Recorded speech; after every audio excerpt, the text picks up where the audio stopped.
বলছি গিন্নি, কি এত তুমি পোটলায় বাঁধছো বলো তো? এত দূরের রাস্তা, তাই শুকনো খাবার ভালো করে বেঁধে দিচ্ছি। হ্যাঁ, তা কি কি দিয়েছো শুনি? ভিজে চিড়ে দিয়েছি, মুড়ি, নারকোল কুচো, চিনি দিয়েছি। হ্যাঁ, ব্যাস, আর কিচ্ছু দিতে হবে না। আমার সাথে তো মহারাজও যাচ্ছেন। আমি একটু বেশি করে দিয়েছি গো। দূর, সে কথা বলিনি। মহারাজ যাচ্ছেন তো, তাই মহারাজও নিশ্চয়ই রাজবাড়ি থেকে ভালো মন্দ খাবার নিয়ে আসবেন। যে যার নিজের তালে থাকে। কি আর করবো গিন্নি, উদরকে আদর করে যা সুখ, তার অন্য কিছুতে নেই। বেশ বেশ, সাবধানে যেও।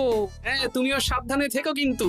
আর নাতনি নাতনিগুলো এলে তাদের জানিয়ে দিও যে দাদু বেশ কিছুদিন থাকবে না। ঠিক আছে গো, ঠিক আছে।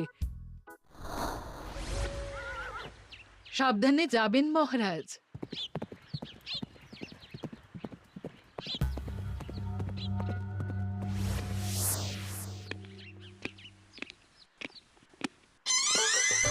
তুমি হুটহাট করে কোথায় চলে যাও বলো তো? আমি বিকেলে তোমার জন্য মুচমুচে বেগুনি ভেজেছি। সে ঠিক আছে, কিন্তু তোমাকে এখন রান্নাঘরে থাকলে হবে না গিন্নি। ও মা, রাতের খাবার কে করবে শুনি? আমি তো এখন একটু একটু রান্না শিখে গেছি। এখন তোমাকে অন্য কাজ করতে হবে। কি কাজ? শোনো, বুঝতে পেরেছো তো? একদম জলের মতো পরিষ্কার বুঝে গেছি। তাহলে আর দেরি না করে যাও।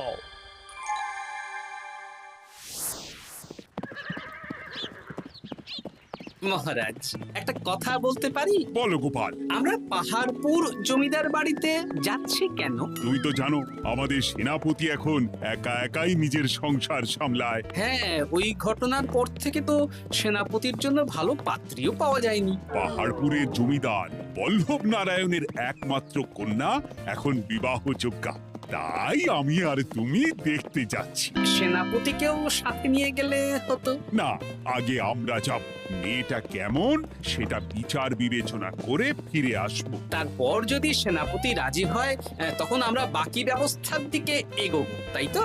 একদম তাই। আর তোমার চেয়ে ভালো মানুষ চেনার ক্ষমতা আমার জানা আর কেউ নেই, সেই জন্যই তো তোমাকে নিয়ে এলাম। এ আমার পরম সৌভাগ্য মহারাজ।